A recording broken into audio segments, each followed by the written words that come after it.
program for tonight. So this is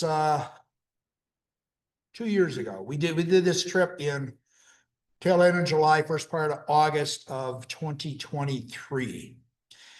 And this has always been something that I was kind of interested in.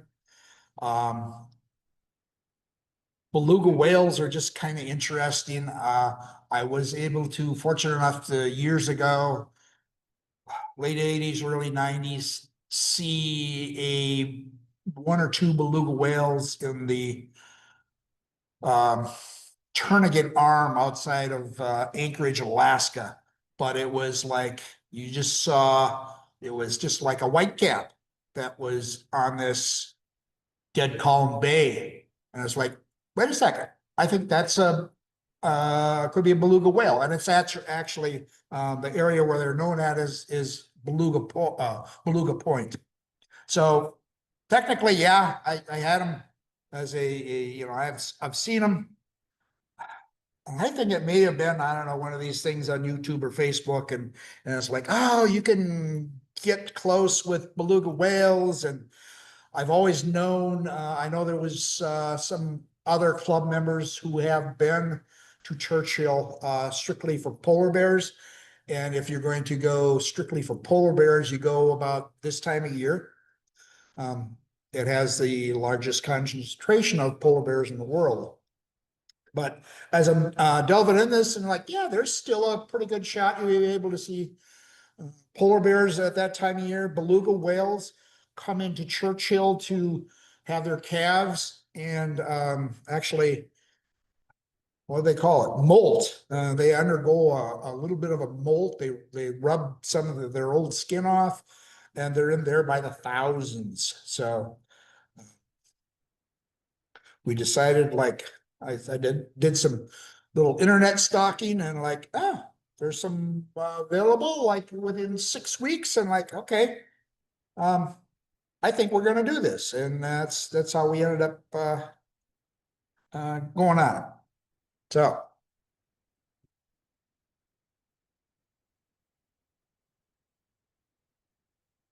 Churchill, Manitoba, sits along the Hudson Bay, and it's the Churchill River.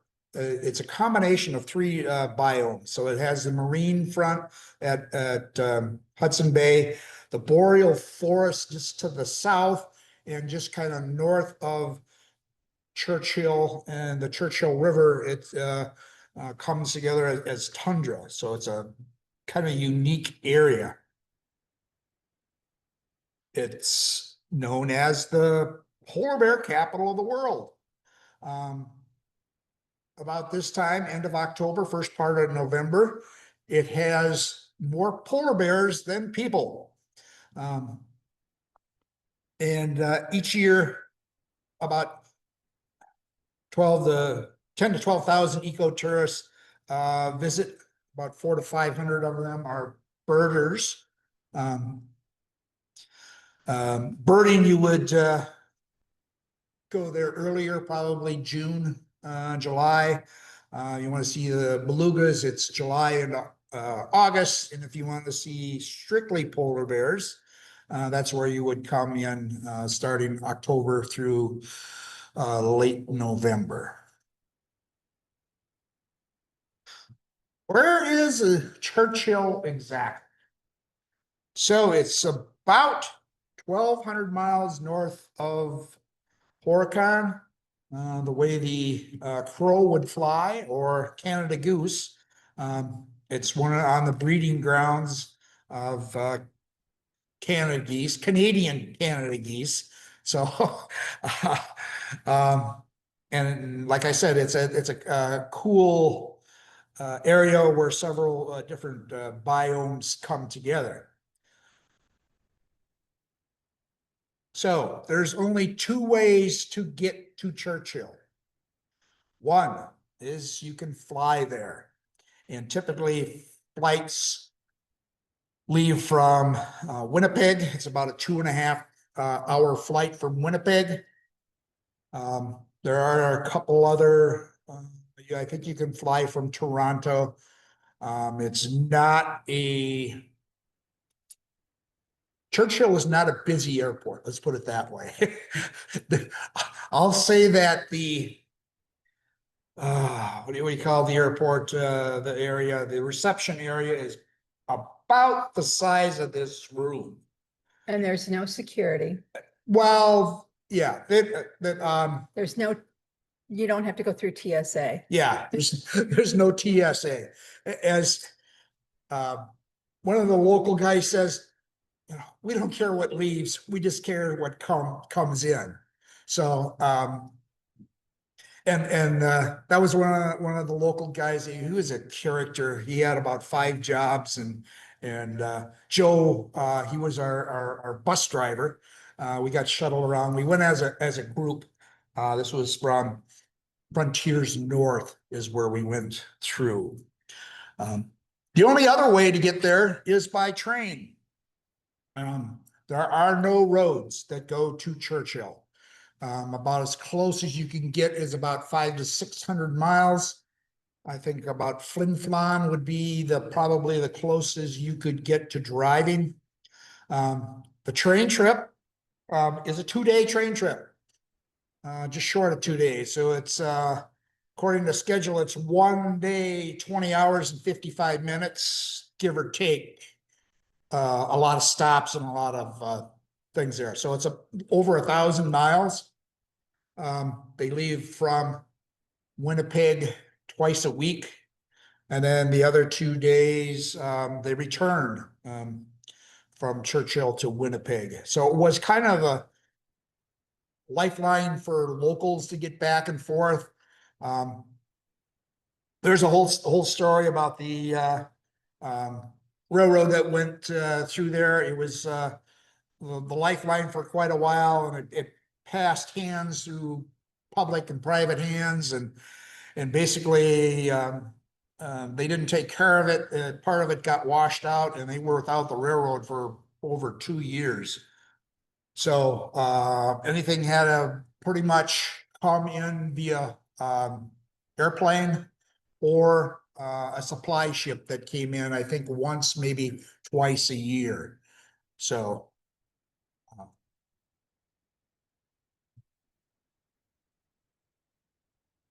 Go ahead. okay. So once you arrive in Churchill, this is Main Street right here.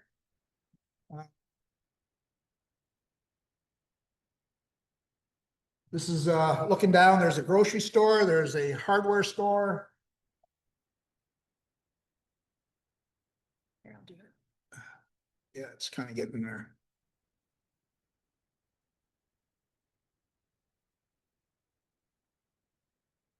A few. How many restaurants were there? There's at least 3, if not 4 restaurants. A bunch of mom and pop motels. And one thing they did have, a big, huge community center. So the community center had a School. school, swimming pool, hockey rink, library. What else do they have? A medical clinic, a small medical clinic. Library was in there. Yeah, I mentioned that. Yeah. The post office was kind of across the street. So yeah, it's a nice little, obviously a tight, close-knit community. It's the hub for hundreds and hundreds of miles around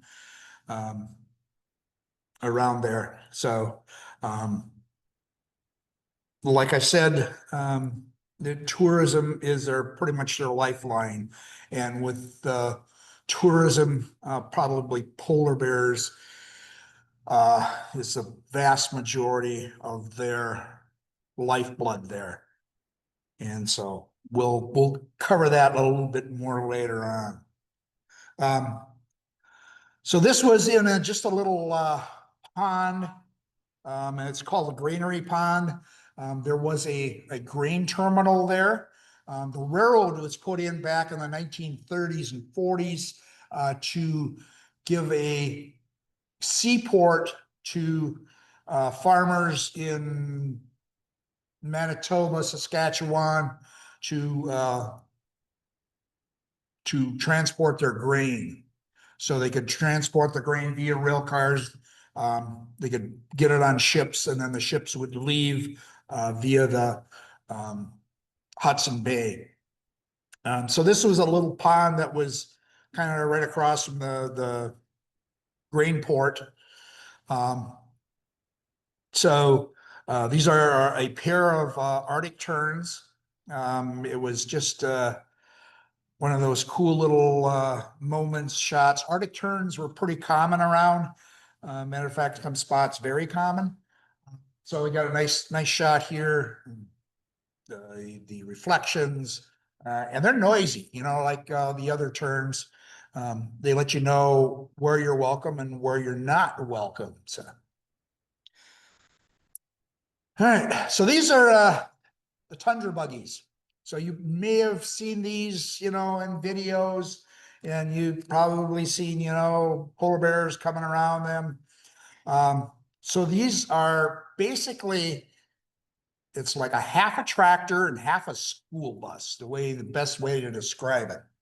So those techno nerds, these are rear ends of certain tractors that have hydraulic motors, a big engine that runs them.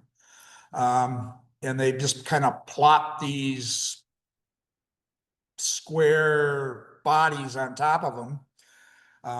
The insides of them are kind of smart. They have bus seats. There's a little bathroom in them. You can see in the back, there's a kind of a little porch, and that's where a lot of the photographers would hang out if you wanted to get clear pictures. They go through anything, just about. They are noisy, just from the hydraulic motors running, and you're sitting on top of an engine, and you hear, I'll show you some videos later on. And they have no suspension. So you're rocking over every rock and turn of the road, semi-road. They have a route. I wouldn't say it's a real road, but they are very handy, though. It gets you out into the conservation management area, where Hudson Bay goes. High tides and low tides. And low tides, they can go out quite a ways on there. So I think we ended up with 43 species of birds on the trip. I wish we could have got out into the bay a little bit more. August isn't a great time for birds. It's, but we did get to see some cool things. So there were these Bonaparte's gulls all over the place. This was their habitat for nesting. They actually nest in small spruce trees, which is, you think about a gull, that's kind of odd, but yeah, that's their nesting habitat is like. So the upper left is kind of the view from the tundra buggy. That is Hudson Bay at low tide, and the tide runs out for, I don't know, nearly a kilometer, if not more, which is 6/10 of a mile. I kind of made a little faux pas when I asked the tundra buggy driver, how many miles is that out to such and such a point? And he kind of, I don't even know what a mile is, So he was kind of, oh, okay. Let me rephrase that question. How far is, oh, it's 2 kilometers. Okay. So he made me well aware of that I was in metric country. So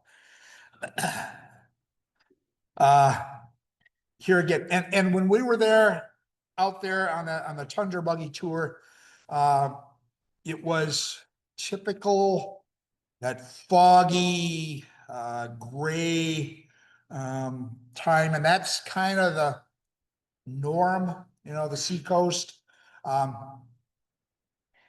They're actually a semi-desert in Churchill. They only get about 12 inches of precipitation a year. But a lot of it comes in snow and or blowing snow. There's permafrost underneath the area, so that's why everything looks wet and looks flooded all the time. But like I said, you could see, almost miles. And it was pretty cool. I mean, it was, and not just, you could see the seafloor. So it was kind of undulating. It wasn't just flat mud, although there was some of it there, but there were rocks and huge boulders, out there. Depends upon where you were. So some of the other, this is a Pacific loon. We saw several of those, and they were kind of in the ponds, the glacial meltwater ponds, along the bay. This willow ptarmigan, we saw a couple flocks of these, although they didn't hold still very well. And this one here, I did. Picture's not the greatest because you're bouncing around in a tundra buggy and trying to shoot through windows, and so it's not National Geographic quality, but it shows you, yes, they had willow ptarmigan there. So we also saw a couple caribou. They inhabited more of the tundra area. They're again a pretty cool species. That's something you don't get to see every day. This was a bull, which are a little more isolated, or a little more loners. You're going to find the cows and calves are a little more herd friendly.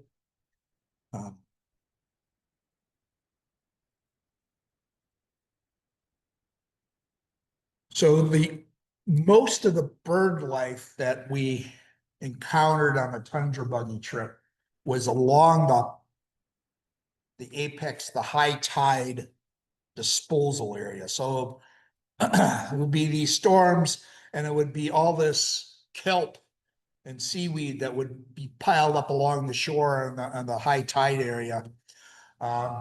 Any guesses as to what we have here? I'll give you a hint. Hudson Bay is in the background. That's a pretty good hint. Hudsonian godwit, yeah. We had a little discussion later on, a bird. So this one's more an adult that still had some of its breeding plumage. You can see that rust colored, dark colored. They're more slender and narrow. Marbled godwits are more chunkier and much more brown. And then as you went along, it was such a challenge. You'd look across it and like, oh, there's nothing there. And then all of a sudden you'd see something move, and then you really started to look, and like that whole seaweed line was just moving with birds. So you can see here, there's a ruddy turnstone in just gorgeous breeding plumage. But if you look off to the left, there's a couple. I believe these are pectoral sandpipers, and they would be in there rummaging around. So that decaying seaweed would draw flies, and flies and other critters, and all the shorebirds were picking through that. It was not the most pleasant smelling thing. I mean, it smelled like rotten seaweed, which it kind of was. So here's what I looked at this bird, and I'm thinking like, oh my goodness, what is this? Is it a willet? Is it something else? And the bus driver, who was really good birder biologist, in general. He knew the area very well. He says, I don't think so. I think that's I think it's a godwit. Like, oh yeah, where is it? 15 feet behind it is Hudson Bay. So this was a juvenile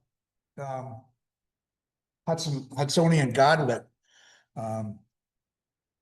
there. And it like, okay, yeah, it makes sense. We've seen other godwits here, and that's but it was either juvenile or already had transitioned into its fall plumage. One bird that I did not get any photographs. We saw a bunch of them were whimbrels. And I'm like, kicking myself. And there was at one point for the bus driver or for the tundra buggy driver, he says, oh yeah, there's a bunch of whimbrels out there. Like, he says, yeah, they're all over the place. Like, okay. And so I wish I would have said, hey, can we stop and so I get a photo of one? But you'd see them flying back and forth through town, and for somebody that doesn't get to see them very often, it's kind of a treat. But no photos. I mean, so guess I'll have to go back. There again, here's ruddy turnstones. And this was, if you think about ruddy turnstone habitat, this was just it, these small little rocks, and they would be in amongst them, and sometimes you'd see them and sometimes you wouldn't. And so it was a challenge to get a photo of them. But I mean, who doesn't like a good ruddy turnstone? I mean, they are such a gorgeous bird. We did luck out and get a couple flocks of shorebirds that were great lighting right up close to the buggy. These are stilt sandpipers. And so this was first part of August, and then they were probably working their way down to Horicon, because it wouldn't be long when you would start seeing stilt sandpipers down here. So this next slide here, this is a video that from inside the buggy.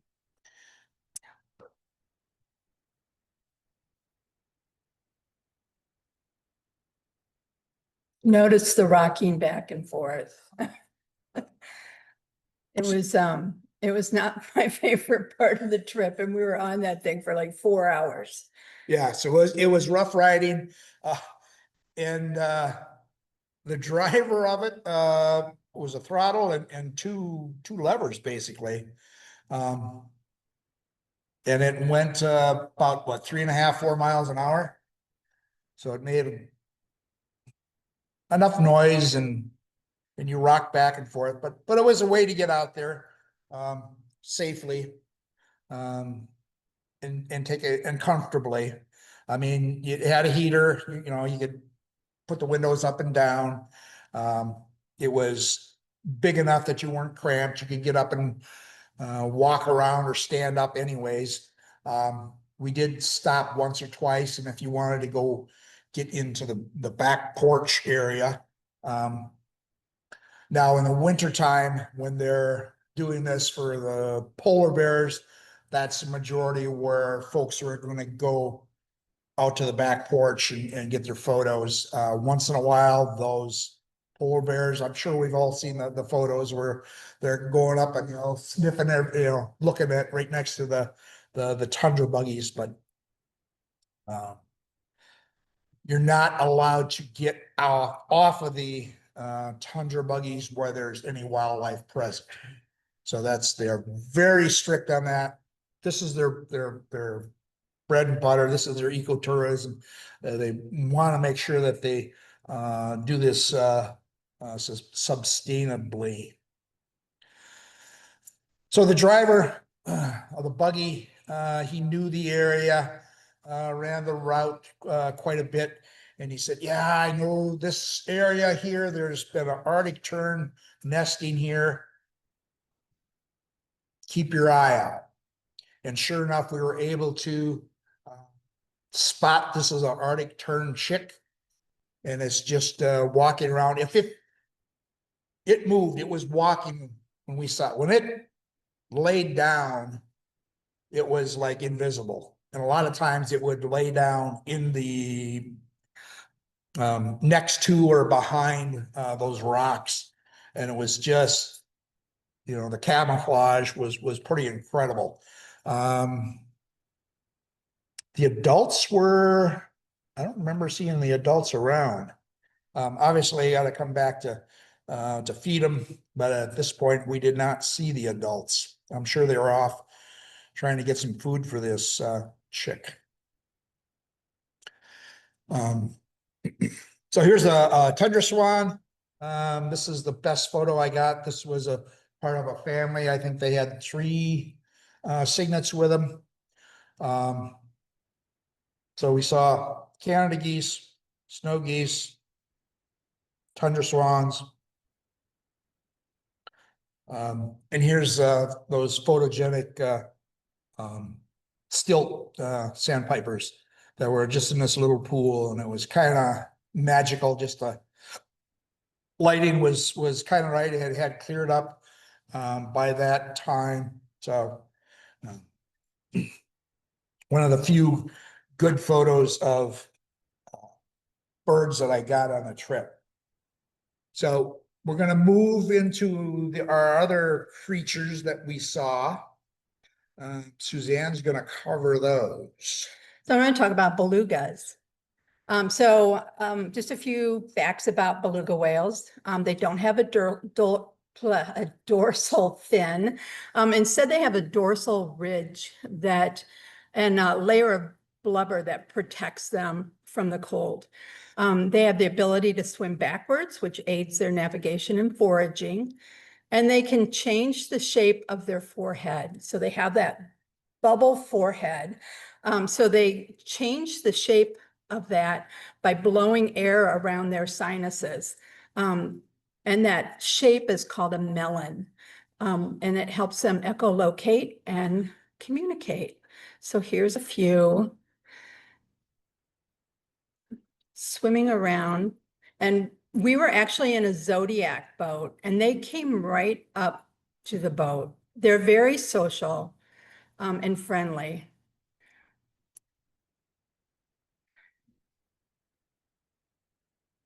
As you can see, there were, I don't know, hundreds of them.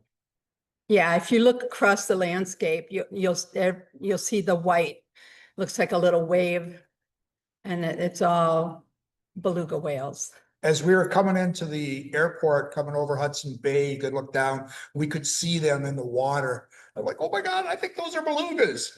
And so, yeah, we got our fill. So the Zodiac boat motor has a guard around the propeller so that the belugas don't get hurt by them. And our guide was Fiona. And she was telling us about what they eat, which is a varied amount of invertebrates and fish, and they can eat up to 60 pounds a day.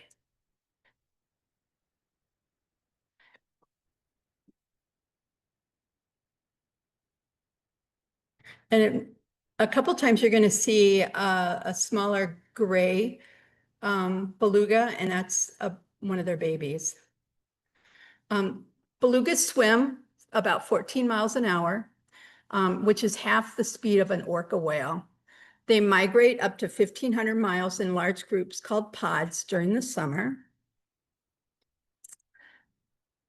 Every year around July and August, more than 50,000 beluga whales migrate into Hudson Bay to feed, give birth, and enjoy the warm water. And the water is usually around 46 degrees, which that's not very warm. So if you can see the beluga, and then right behind it is one of their babies. So they carry their babies for 14 months. The calves nurse for up to 2 years. The calves are born dark gray and brown, and they gradually turn white as they mature. And Pay if you attention. want, yeah, watch, there's a little baby beluga Yep. that sticks his nose up. You- It's so cute. So around Hudson Bay and the Arctic Ocean. Here he comes. That's my favorite video. I just think that little baby is so cute. So belugas are known as the canary of the sea. They're known to be one of the most vocal whale species and communicate and find their bearings with a broad range of whistles, clicks, mews, bleats, and chirps. And they're very intelligent. And like I said earlier, they're very social. So here, we were out on a boat, not the Zodiac. It was another boat, and they had an underwater microphone and a speaker so that we could hear them chattering back and forth.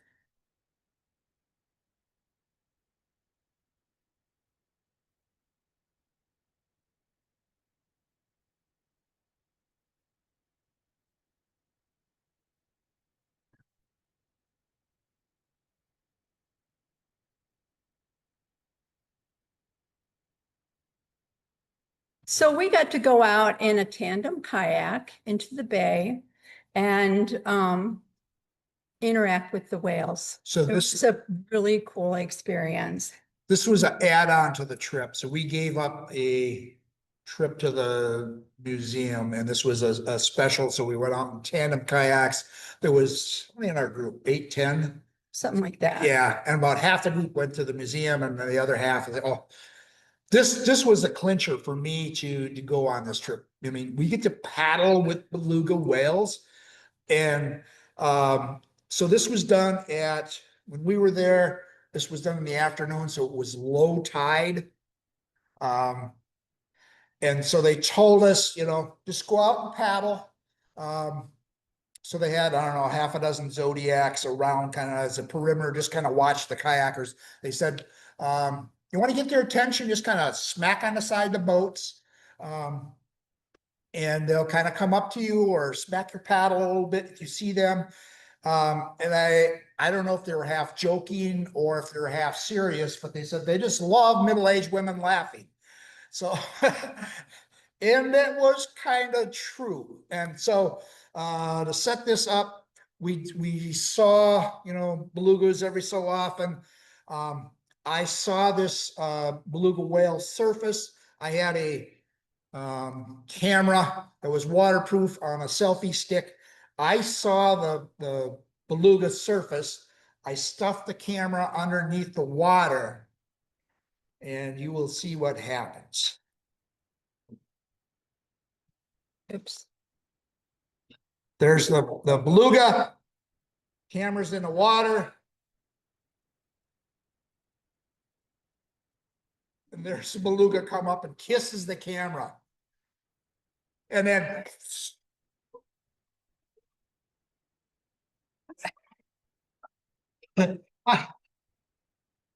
I said spit. Okay, I said spit. I haven't laughed that hard ever, but it was just magical. You put it up and you could actually see some the teeth that kind of opened up and kind of kissed the camera and oh my gosh, it just crazy. Yeah, we laughed and giggled for how long. So this was I say half the group went to a museum and half of it paddled. And so we were kind of one of the last ones to join the group at the restaurant where we were supposed to meet at. One of the other guys was filming belugas and filmed us. You'll see later. He said, and we got to be known as the bird people in the group. He says, yeah, those bird people sure had a lot of fun. And So this is the video that was taken by another member of our group. And they told us to paddle in a circle, make noise, tap on the side of the boat, sing, laugh, anything to get their attention. And we were actually really successful at getting them we had to this come by us. one, like 2 or 3 passes, it would come up, it would bump the bottom of the boat, it would push us, it would come up alongside and blow at us, it would come up and like, I know it's right here, and you look down a foot underneath the water and it's looking at you, you know, it's just tremendous. Oh, here. This is Suzanne and I.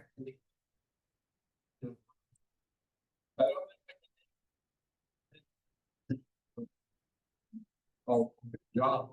Good job. Oh my gosh.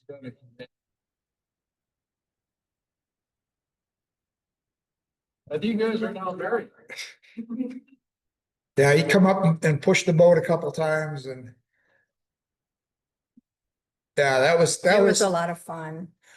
Another, we were paddling forward that said, but if you really want to get technical or see more of the belugas, paddle backwards, because they always come from the back of the boat and either push you and we did that a little bit, but yeah, this particular beluga would come up and bump us, I don't know how many different times and give us a push. And We had a mama come up with her baby a couple times and swim like right next to the kayak.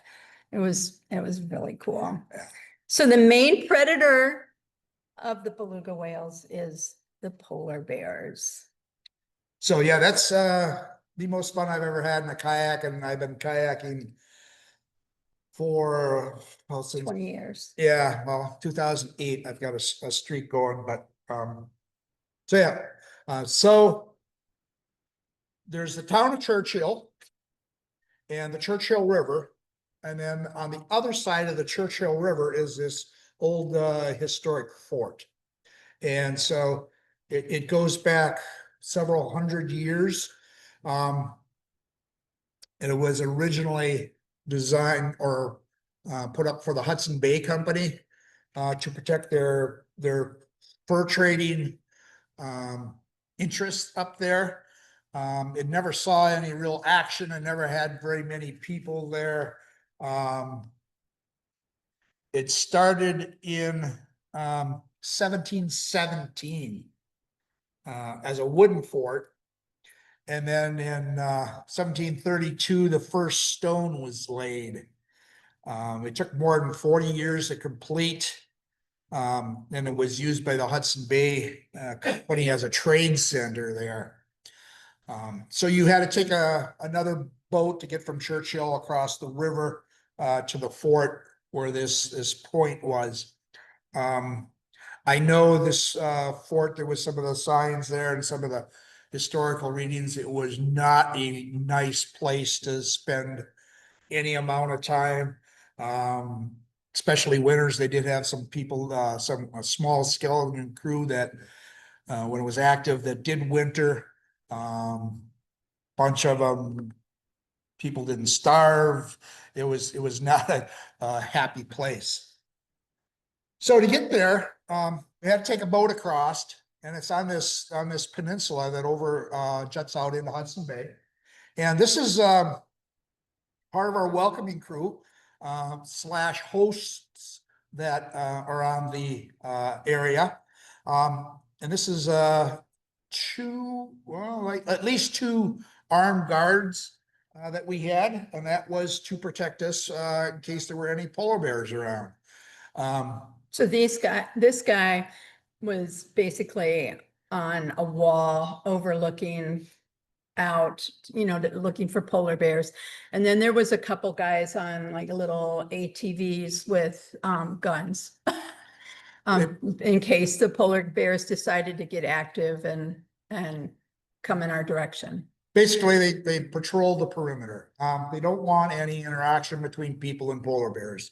They want to make sure the polar bears, you're fine out there. You come into town, they haze them off as much as they can. So kind of cool. We got up on the top of this wall from the old fort and looking around, and sure enough, out across on the point, you can see it kind of right there in the middle is a polar bear.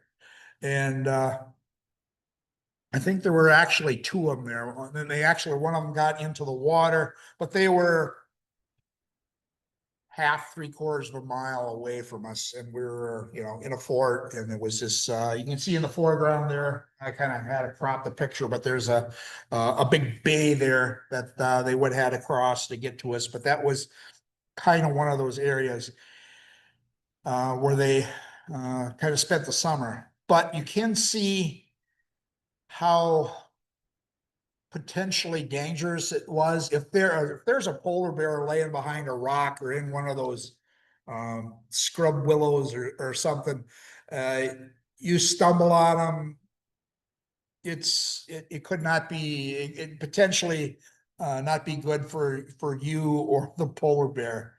So I was able, this was I think the only life birds that I got, and these are the common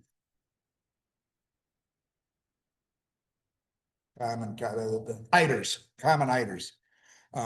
So they're all in their indescript plumage at the time. But they were there.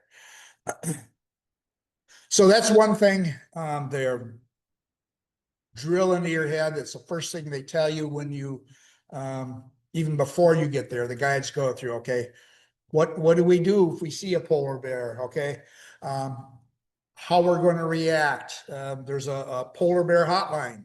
So if you see one in the town, you call the polar bear hotline, and there's full-time staff from the Manitoba Conservation Department, their DNR, that are on the area, and they will keep people away from the bear, and then try to keep the bears out of the town, basically.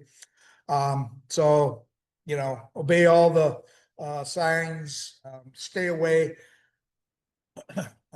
As a group during our tour, we were shuttled around by a airport van, basically, with Joe being our driver, and he was born and raised in Churchill, and he had just tremendous amount of stories.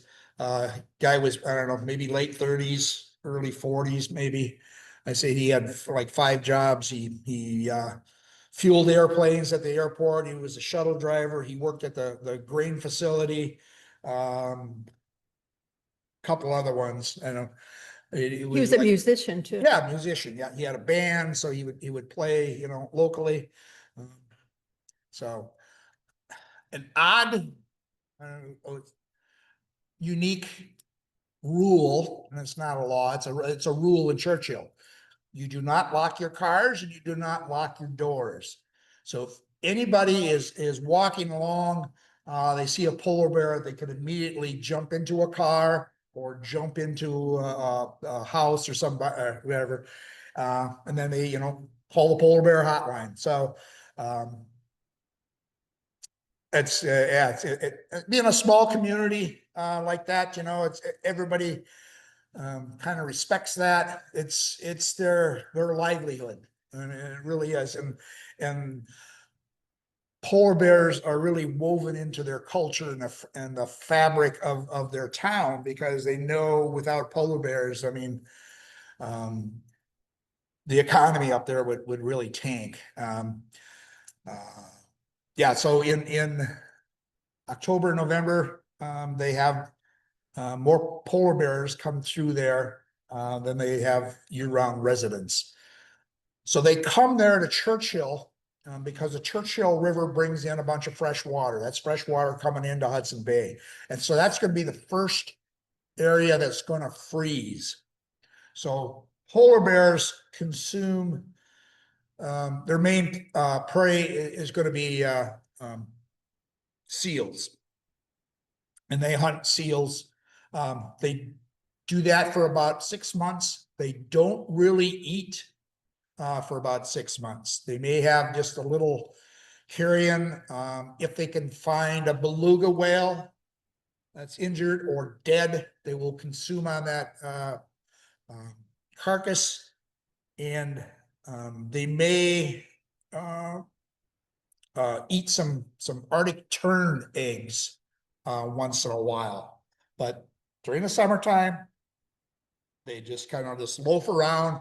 They're just in waiting mode. So they're not, so technically they are a carnivore, but what they do is eat fat. They consume fat. That's what drives them. That's what where they get their most of their energy from. They could actually basically starve to death eating red meat. So they have to have this fat from the seals in whales that may wash up. So these aren't pictures of the kiosks in town. Yeah. So the polar bear alert program, what you do if you see a polar bear in town, you call the hotline, you get to a safe spot, you get in the car, you get in a house. So if a polar bear wanders into town, that's where the polar bear management comes in, the folks from the DNR there, come in and they will try to haze it off. So they'll kind of run the engine, they'll run their truck at it, try to scare it off. If it doesn't look, they may shoot some what they call cracker shells. So it's basically a shotgun that shoots out and shoots and makes a bunch of noise. Try to scare it off. That's been pretty successful, not always successful. And then as a last resort, they will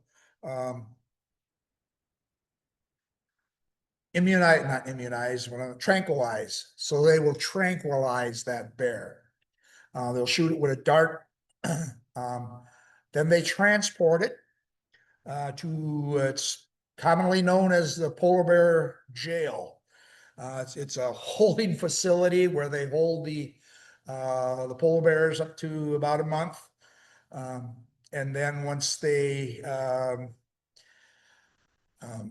basically get a helicopter, and then they will put that bear in a sling, sedate it again, and then haul it off somewheres, tag it or mark it, so it does not come back into town. And typically that has been really, really successful. I will, this was the first place we went when we got into town, and this is where we saw that tundra buggy. So it's polarbearsinternational.org, and they have a nice visitor center there. We got to learn all about A, the tundra buggies, and B, about polar bears. They have polar bear cams set up there during when the polar bears come into town. So they have those set up around, and you can watch them when the cams are live. If you go on to Polar Bears international.org, they have a bunch of highlight reels from past years. They also set up some during the summertime. I know that when we were there, they were just going to set up some beluga cams, put them out into the Churchill River. They do a lot of remote teaching and learning to schools, school groups around the world. So it was pretty neat, neat opportunity there to tour that. So if you're hankering for looking for something to watch at some point, polar bear cams.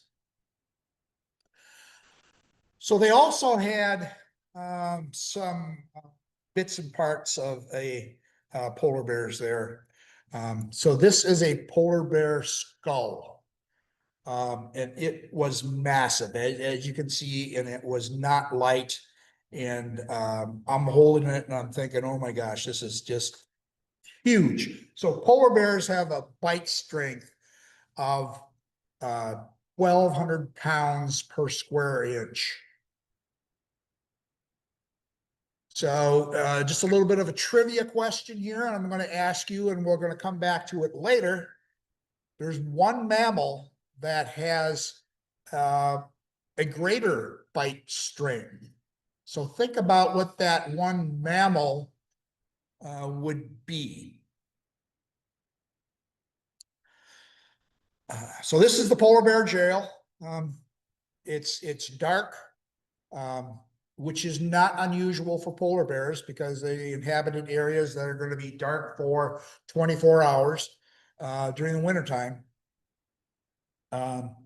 So they're held in this facility here until they can haul them off. I think you never get to see inside. We were told there were 2 or 3 bears in the polar bear jail when we were there. And they said, which was kind of unusual for that early in the year. They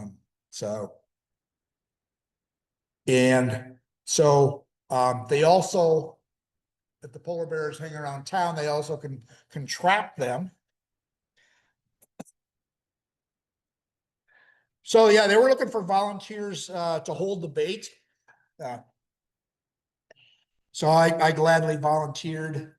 I know these types of traps are used quite a bit to trap grizzly bears and black bears. Here, I think you would use a part of a seal for bait to get them in there, and then they would transfer them to the polar bear jail from there. Kind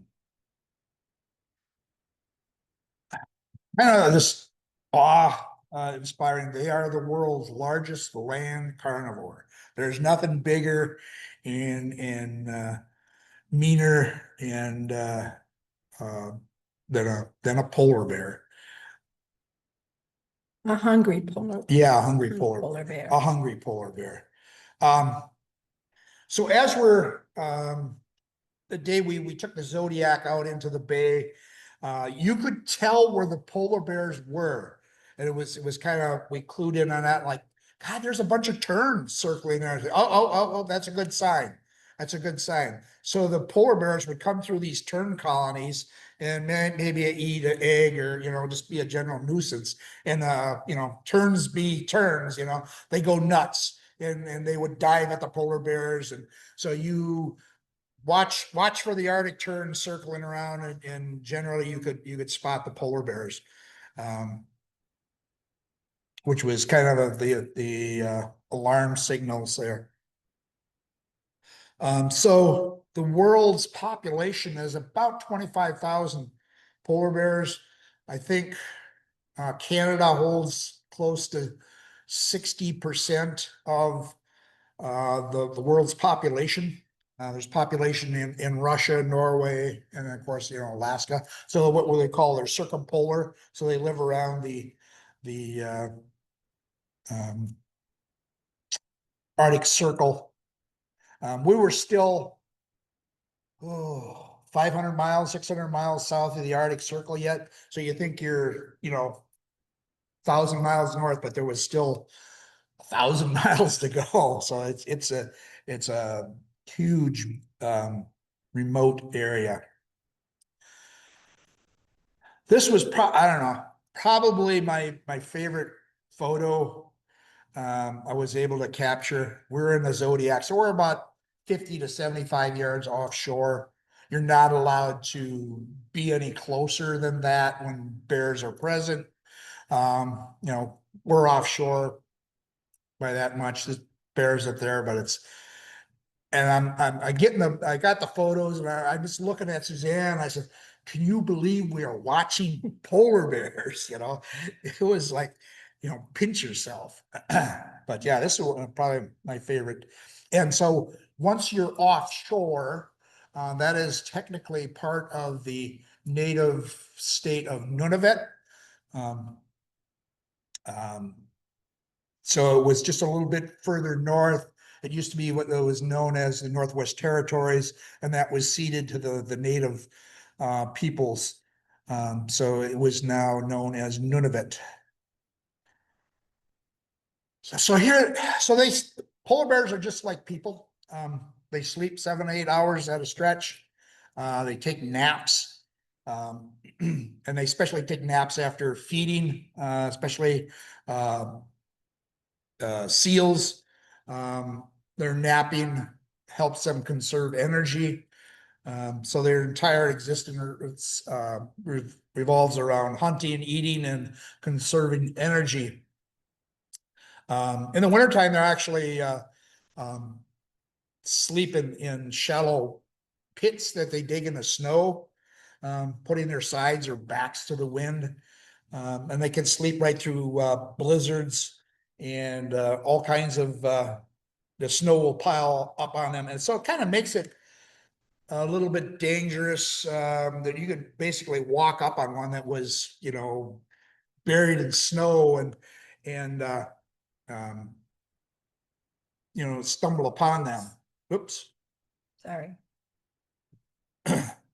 So looking like that, I just turned to Suzanne. Like, oh, he can't hurt anybody. It looked like this lab that's laying ahead of the golden retriever that's hanging by the fireplace. Don't you just want to go up there and just scratch him behind the ears and say, "Who's a good boy? Who's a good boy?" And then kind of reminded myself they still have a bite strength of 1,200 pounds per square inch. I'm like, that's probably not a good idea. So the trivia question, we have any guesses as to what it would be? Oh, what? Hyena? Hyena was high, but that is not correct. Right continent, though. Carson, you got an answer? Lion? Lion is right up there as well, but it is not. It is the hippopotamus.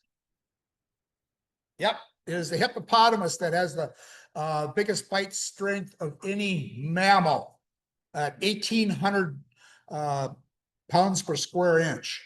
Now that is also, so crocodiles and great white sharks do exceed that by quite a bit. A crocodile has up to, I think it's close to 4,000 pounds per square inch. So they're not very pettable. So here again, lucky enough to get some couple shots with the terns in the background, and they're kind of so you can kind of see there's everything is undulating there, and there's a lot of rocks, and that's what makes it so dangerous that you'd be walking along that you could very easily stumble upon a polar bear that was napping. And it's just like anything else. If you wake somebody up that's napping, sometimes it's not a good idea. So we saw a total of about eight bears. And one of the people in our group did a helicopter ride, and she said in this area, she saw about 15 bears from the helicopter. So there were a lot more that were hidden behind the rocks that we never saw. And then we, as a group, there were a couple buildings there that had some murals on the outskirts of town, some old facilities, warehouses and stuff. They had painted murals on, and we went to see that. So it was kind of a city park actually too, and it was kind of went along the shoreline. While we were there, we were Joe, who was the bus driver, a native, and myself, because I had a camouflage hat, and we got to talking about hunting. And says, "Okay, Jeff, I trust you. You go over there. You be the other guard." Okay. So we posted guards while we were walking there. So, if you saw anything, like I said, you're walking through there, nothing. So no polar bears would sneak up on us. And that was the standard norm. They did not want folks to have a bad encounter with them. Adult male polar bears can weigh between 700 and 1,300 pounds. Females are moderately smaller, about half the size, up to 600 pounds, although some hunters could be much larger. They're also very tall.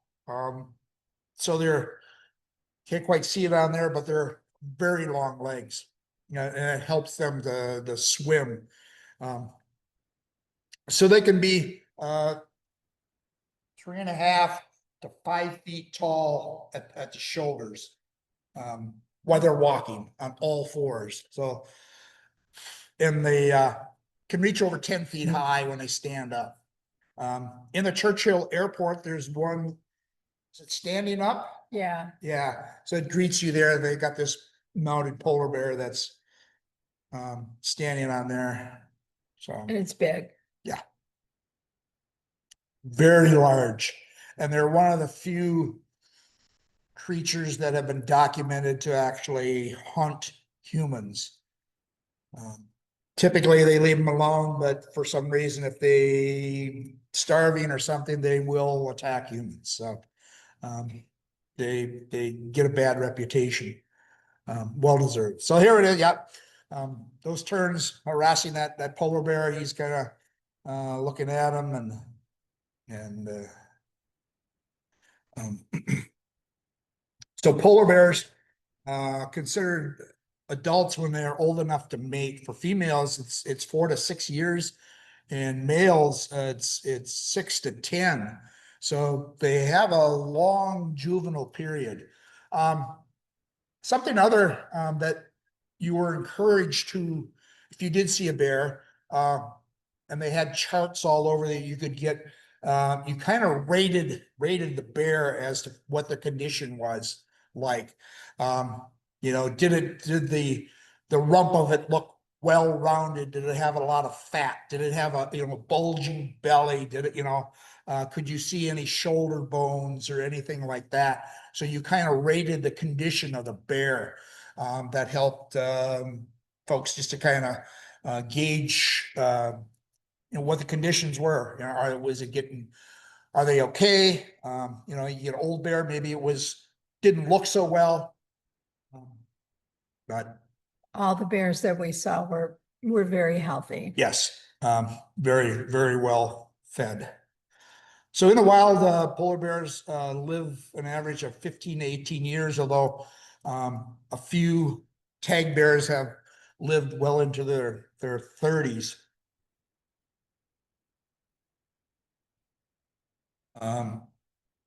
So while they do have a big range, per se, they figured their home ranges were a couple 100 miles.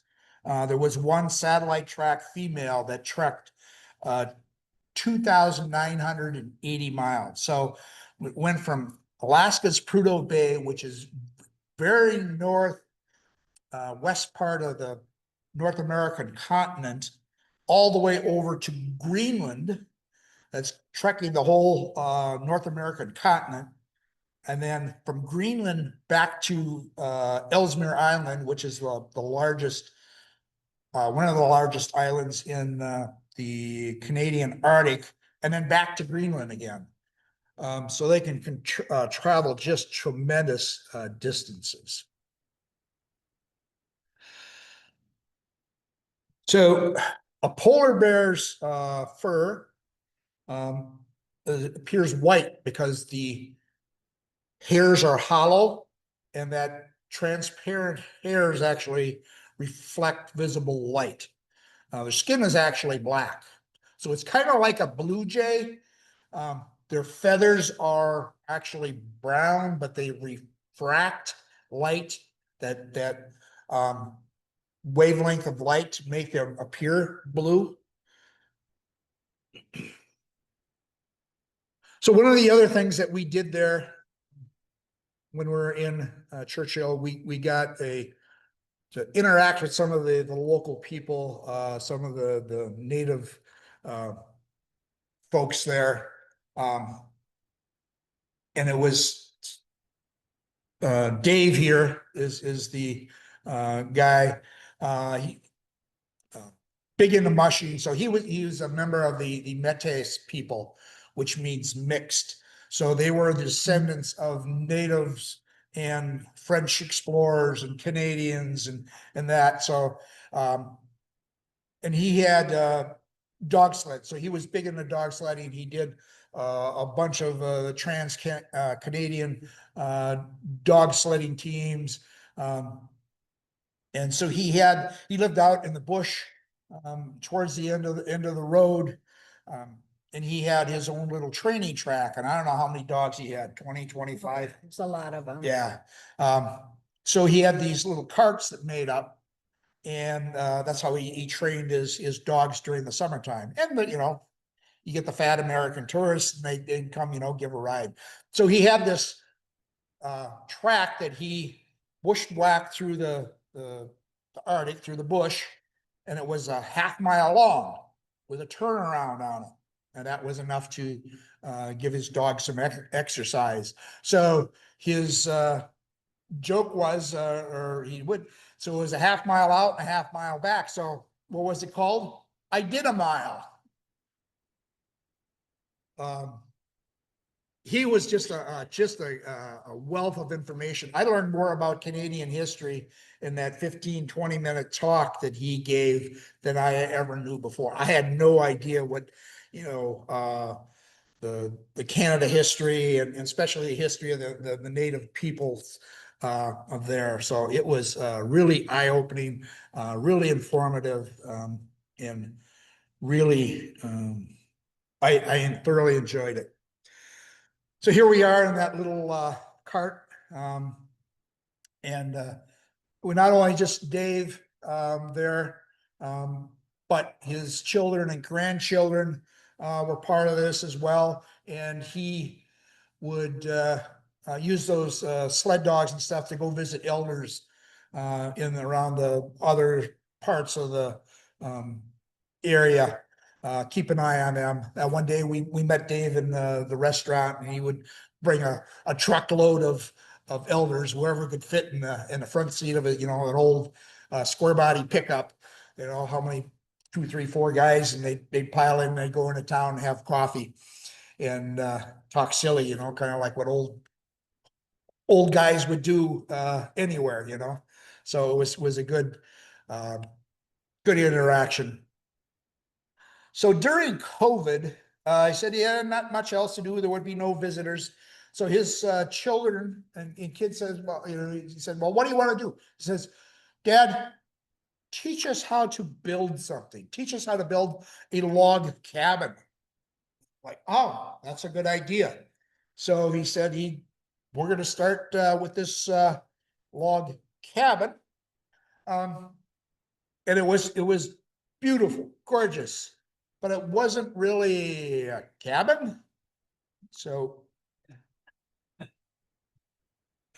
but still beautiful nonetheless. So yeah, he taught his sons and daughters how to, you know, select the logs, work the logs, put them together, chink them, which is the insulation in between them.